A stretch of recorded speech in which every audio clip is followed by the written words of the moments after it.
One of the details this Shabbat talks about the closing moments of Moshe Rabbeinu's life. They're about to enter into the Promised Land, and 2.5 tribes, Reuven, Gad, and half of the tribe of Manasseh, approach Moshe Rabbeinu, and they say, we would love to create our homeland just across the border that has been delineated as to what defines Israel. We want to be on the eastern side of the Jordan because there's lush territory and very good for our flocks and for our cattle, and we would like to be on that side of the Jordan. Moshe Rabbeinu is very concerned. He says, is this once again a challenge against going into Israel? Don't you remember what happened 40 years ago? We were poised to go into the Promised Land, and suddenly the spies came back, 10 of them, with a negative report about the land of Israel, resulting in that entire generation dying out in the desert and 40 years of having to sojourn and walk through the desert. Is this overtones of the same challenge to going into Israel? That you're coming to say you'd rather be on that side, outside of the delineated borders of Israel? No, they say to Moshe Rabbeinu. On the contrary, we're ready to go frontline troops.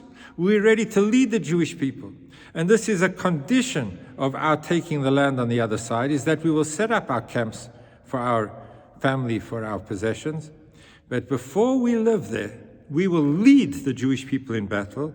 We are part and parcel of the commitment to the land. And Moshe Rabbeinu recognizes that it is a completely different scenario. This is not one of disassociation. This is not stepping out of the plan.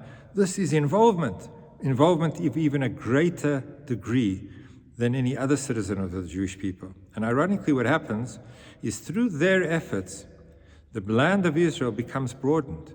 And the land that they settle in ultimately becomes part and parcel of the holiness of the land of Israel. Not only were they ready to go into Israel, through their efforts they actually extended the lines of holiness to include even the place that they would inhabit across the eastern side of the Jordan River. What this tells us is that when we are detractors, when we're looking for an easy way out, we don't want to go into the land, we don't want responsibility, we don't want to be part of a program that's going to be demanding of us. It brings about horrific results. But sometimes we might look as though we are not with the program, but in fact we are even more committed. And commitment means we're ready to lead, we're ready to put up our hands and say we want to be part of the program. We want to be part and parcel of Jewish life. If we as private citizens turn around and say we want to be involved, we're ready to take a stand, we want to be counted amongst those who are in shul and who are at the minyanim and who are part of the community and building and developing, we're putting our hands up because we want to be involved.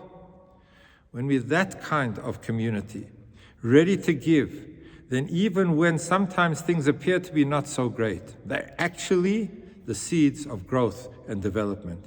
So the challenge from this whole story is to realize that we're not, God forbid, detracting from the program, from the direction, from the motivation, the growth of our people and our community, but we're ready to take a stand and say, Anachnu nalech, we are ready to go, chalutzim, in front, frontline troops, we're ready to be counted. That makes all the difference. May we constantly grow and develop and extend the boundaries of holiness because we're ready to be counted. Have a beautiful Shabbos and a Chodesh Tov.